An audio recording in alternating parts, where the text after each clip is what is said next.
O pensamento agora tem trilha sonora. Está no ar. Audioblog.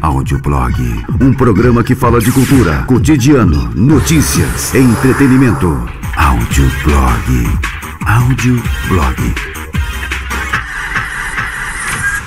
Estamos começando o Audioblog, 6 horas e 1 minuto. Eu estou muito feliz. Eu sou Ana Paula Peixe. Eu sou Letícia Petter. E eu, Charles Henrique. E hoje nós vamos falar sobre os nomes de Joinville. Esse nome que está ali na placa da sua rua, sim, talvez ele seja citado aqui. Alô? Hoje a estrela dele brilhará neste programa. Não, que isso. Ele é o entrevistado de hoje. Tadã!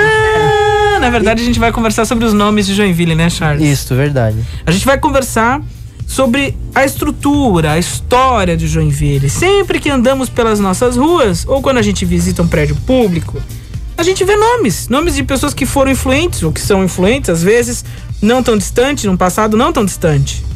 E isso acontece em Joinville, no estado, no Brasil. Enfim, entretanto, a gente não para entender ou saber quem eram essas pessoas. Por que tem prédio com o nome de Juarez Machado? Por que tem prédio com o nome de Albert Einstein? Ou então, por que tem rua com o nome de Albano Schultz, que é a nossa aqui, né? Schultz, Felipe Schmidt e por aí vai, né? Então a gente tem que tentar compreender essa estrutura que, como o Charles diz, ele que é sociólogo e mestrando em urbanismo, ele diz que tudo se espacializa, né? Os nossos conceitos, ideias, culturas, história, ações, ideologias acabam tomando uma forma, se materializando no espaço, né? E por isso a cidade tem a forma que tem, as ruas que tem, os nomes que tem, os prédios que tem, etc, etc, etc. E geralmente os homenageados são ex-políticos, empresários que já são falecidos, parentes de políticos ou alguma liderança de bairro importante para aquele local.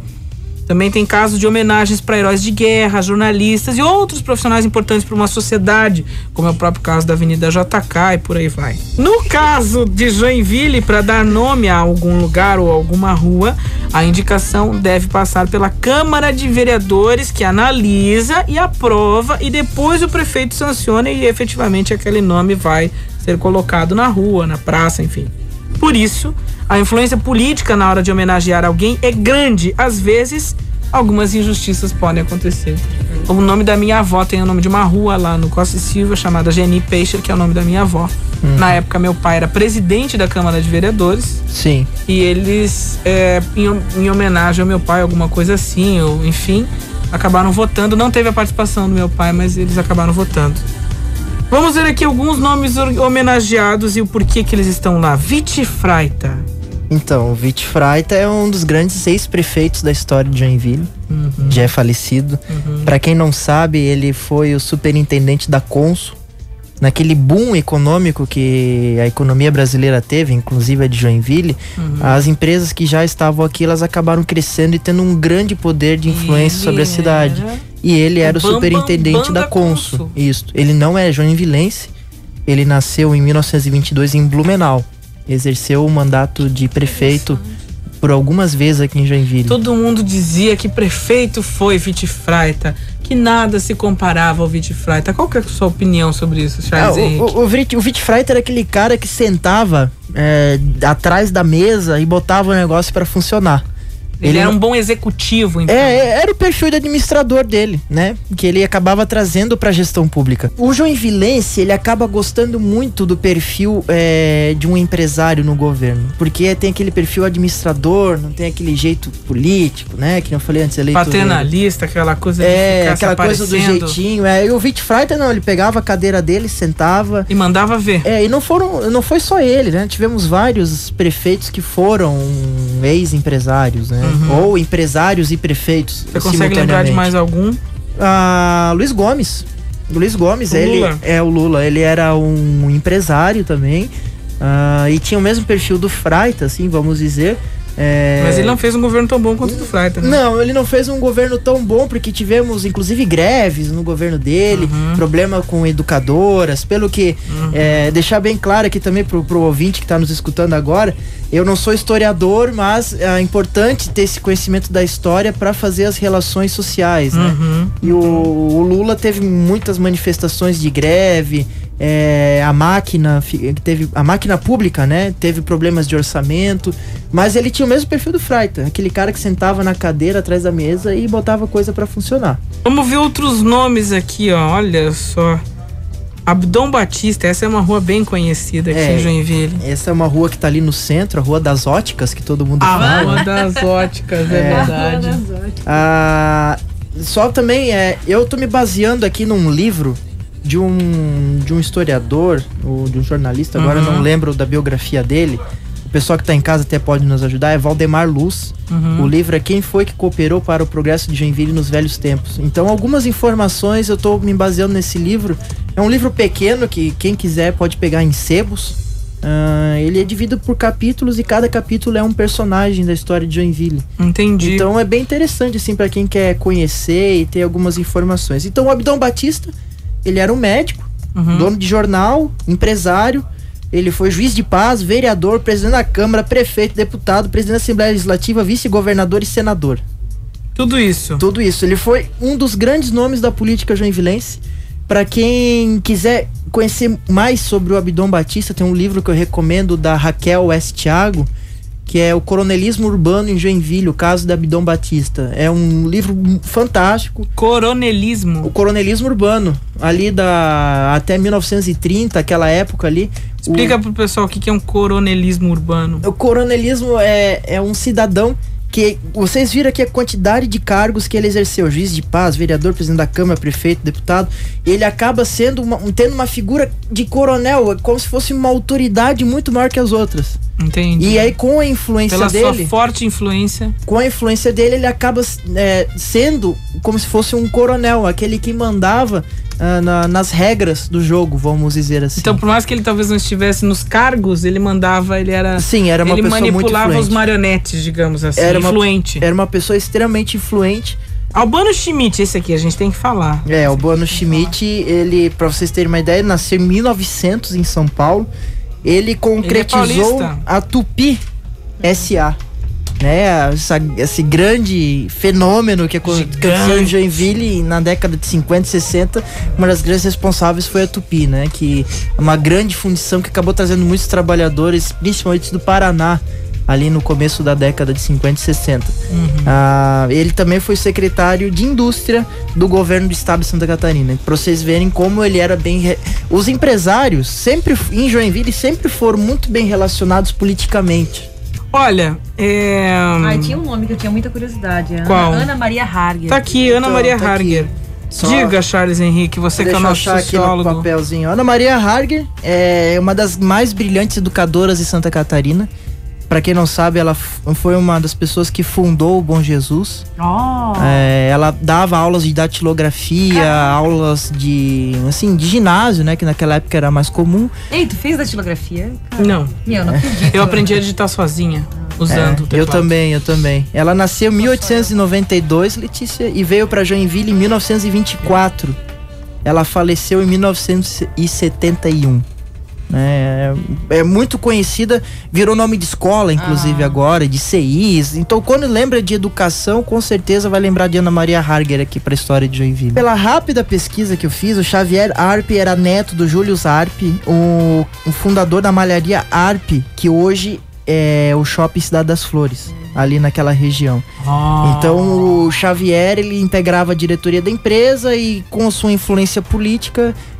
como ele era neto do Júlio e depois a sua influência política acabou fazendo com que as suas relações ficassem muito fortes, e hoje ele é nome de rua ali na frente do hospital regional. Ana, se tu me permite, aqui tem a história do Monsenhor Gersino. Caralho, a rua lá que vai pro Itaú, beleza, Monsenhor Gersino Santana de Oliveira. Isso, pra quem não... Eu nem sabia que o nome era tão grande ainda. Sim. Ele padre em Joinville desde 1917. E tem uma história que é fantástica do Monsenhor Gersino, que 28 anos após a sua morte, eles abriram a sua sepultura para levá-lo a uma capela. Agora não lembro exatamente aonde, eu não peguei exatamente. E os seus restos mortais, quando abriram, estavam intactos. Até as flores, do jeito que ele foi enterrado, ele foi encontrado. Tem um nome. Que coisa, É um Monsenhor fenômeno que Gersino já aconteceu várias Santana vezes de Oliveira. em vários lugares do mundo. É um mistério até hoje e todo mundo fala que isso aconteceu como o senhor por causa das boas ações que ele fazia como padre e tudo mais. O Crispim Mira, a gente tava no Crispim Mira. Isso. Ele foi um dos principais jornalistas de Joinville no começo do século XX, que nem eu falei, ele é mais reconhecido em Florianópolis, ele é nascido lá em Florianópolis. Parece que ele foi assassinado, foi isso? Não? Ele foi assassinado e foi um... Será que foi queima de arquivo? Uau! E foi um dos grandes mistérios do Fórum de Florianópolis, da história do Fórum de Florianópolis. É outro mistério até hoje que ninguém consegue identificar o que realmente provocou o assassinato dele, vamos dizer Que assim. coisa, hein? Também temos o Padre Carlos Borgerhausen. Esse Padre foi... Carlos é daí que veio o nome, será do Jardim Padre Carlos? Eu estudei no Padre Carlos. Isso, o SEI Padre Carlos. É isso? A rua a também. Letícia também. É o Padre e a rua Carlos. Padre Carlos também. O sobrenome dele é tão difícil. Borgerhausen. Begershausen. É alguma coisa assim. Eu sou de família de origem alemã, mas eu não sei ler esse sobrenome aqui. Ele foi o primeiro vigário da colônia Dona Francisca, da Igreja Católica, vamos deixar bem claro.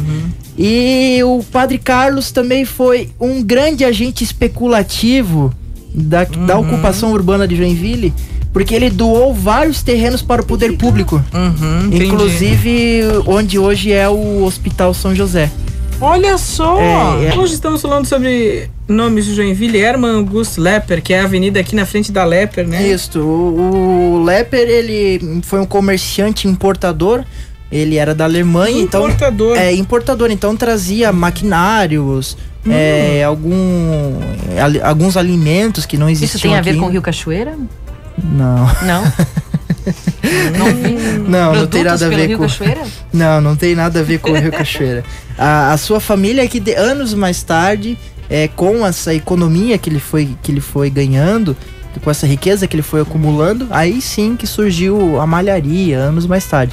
Mas o Hermann, ele era um importador, ele foi deputado, então ele tinha boas relações com a Alemanha e fazia muito esse câmbio, né, e trazia muito maquinário para as outras manufaturas, outras pequenas indústrias de Joinville. Então ele se tornou uma pessoa muito influente politicamente também. Eu queria aqui falar um pouquinho da história do Major José Vanderlei Navarro Lins. Gente. Para quem não conhece, é a rua ali Navarro Lins, né? Tem um colégio também, Navarro Lins. Tem também? Tem. Eu conheço só a rua. Ele era um pernambucano, nasceu em 1881. Foi presidente do Tribunal de Justiça de Santa Catarina, governador de estado quando o governador estava afastado. E ele casou-se com a filha de Abdon Batista, aquele político influente que nós falamos nos blocos anteriores. E a história, né, diz que o casamento foi de puro interesse. Qual é a origem da... O Ottokar Derf fundou o primeiro jornal de Joinville, Colonie Zeitung, e era um jornal em alemão. Que interessante. Colonie Zeitung, o Folha... Colonie Zeitung. O Folha da Colônia, o Boletim da Colônia, agora não lembro a tradução certa. Ele também era um principal nome da maçonaria joinvilense. Ele que trouxe a maçonaria aqui para a região. E ele foi superintendente da colônia. Foi uma das pessoas mais influentes politicamente da história de Joinville. E quando ele faleceu, foi a maior comoção social que Joinville já teve. Porque a cidade praticamente parou. Mais um que é bem conhecido, João Colim. O João Colim foi médico. E quando o prefeito atentou-se para os problemas de infraestrutura da cidade, ele também ocupou a Secretaria de Obras de Santa Catarina e empresta o nome para uma das principais ruas de Joinville. Para quem não sabe, a Rua João Colim antigamente se chamava Duque de Caxias. Então retiraram este nome, Duque de Caxias, e passaram para João Colim, de tão importante que ele foi simbolicamente para a cidade. Não foi uma figura que prosperou, por exemplo, como o Abdon Batista, mas o João Colim se atentou para a infraestrutura, para a retificação do Rio Cachoeira, para obras de água e esgoto. Foi muito importante para isso. Muito bem, o Outblog volta amanhã. Um beijo, até mais. Tchau, obrigado pela sua audiência. Tchau. Você ouviu Audioblog. Audioblog. Um programa que é a trilha sonora do pensamento. Trilha sonora do pensamento. Uma hora de pura expressão da cultura, do cotidiano, da notícia e do entretenimento de Joinville, do Brasil e do mundo. Do Brasil e do mundo. Audioblog. Audioblog.